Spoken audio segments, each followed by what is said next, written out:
As we grow older, our curiosity of the world we live in continues to grow as well. We want to know why this or that is the way it is, but that doesn't mean we're always hyped up and ready to go on and find the information we're looking for. But lucky for you, the bigger picture has brought together some interesting facts you're just too lazy to Google. Why does the sun darken your skin, yet lighten your hair? If you spend enough time under the sun, your skin might turn browner or it could turn redder if you didn't apply sunblock, but your hair would most probably turn lighter. So why is that? Well, we have good old sun to thank, of course.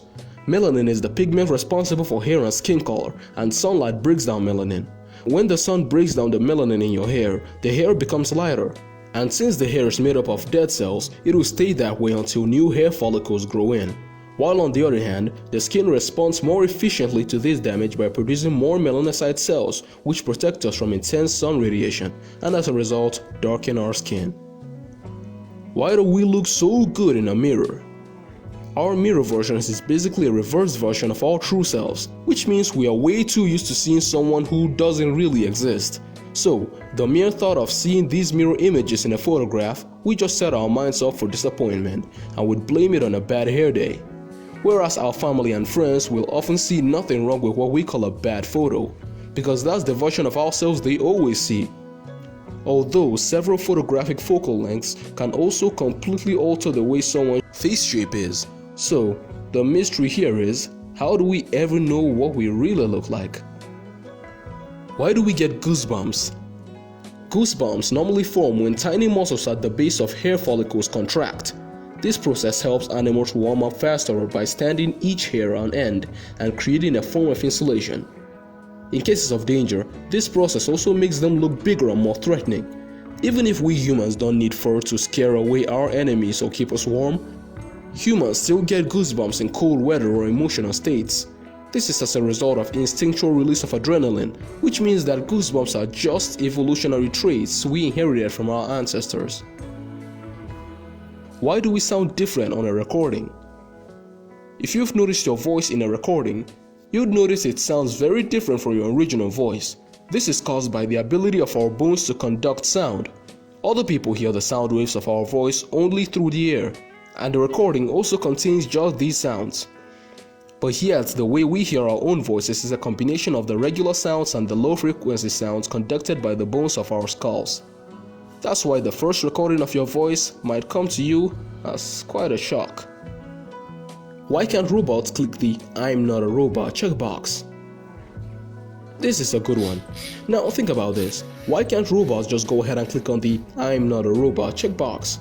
Bet you didn't know that robots actually can click "I'm not a robot."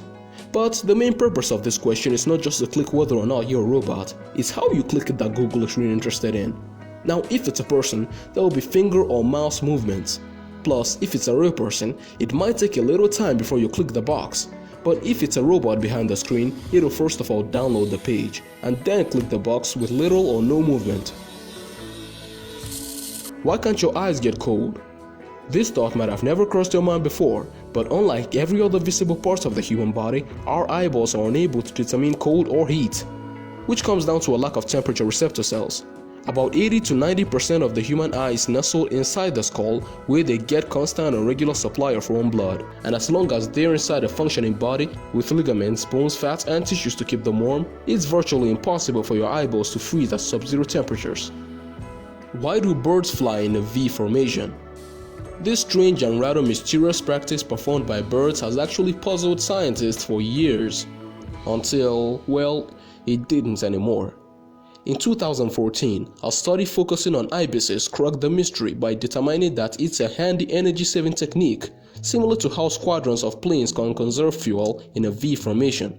Each bird is perfectly positioned to time their wing beats to the bird in front so that they can catch the uplifting currents ahead, which gives each member of the flock a little break in rotation. The leading member directs the flock while also providing swirls of air to those behind, and this technique can even use 20 to 30% less energy. Why do you get brain freeze from cold drinks and foods? 95% of us has felt the sting of brain freeze. The question here is, why? And the answer is, when something extremely cold touches the roof of your mouth, The nerve center located there tends to overreact, and in a panic attempt to warm up your brain, the nerves send a quick message to the blood vessels telling them to swell up. Why do blood tests use your ring finger? Your thumb and pinky fingers contain tendons, which communicates with the entire hand and wrist. So, an infection here would likely spread to the entire arm.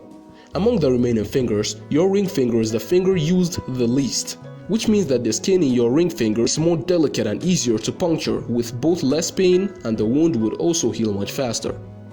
Why does time pass quicker as you grow older? You ever get the feeling that time passes more slowly for a child? Well, you might not be completely wrong. Designer Maximilian Kiner, with the use of philosophy, has created a graph which shows how the longer you live, the relative significance of each year that passes. For example, a 2 to 3-year-old would experience half of their young life in a single year, whereas for a 30 to 35-year-old, each year is just about 3.33% of their life. And in your 60s to 70s, it could drop to just 1.60%. This happens because while children are constantly learning new things, things with adults are mostly routine. Why do your eyes close when you sneeze?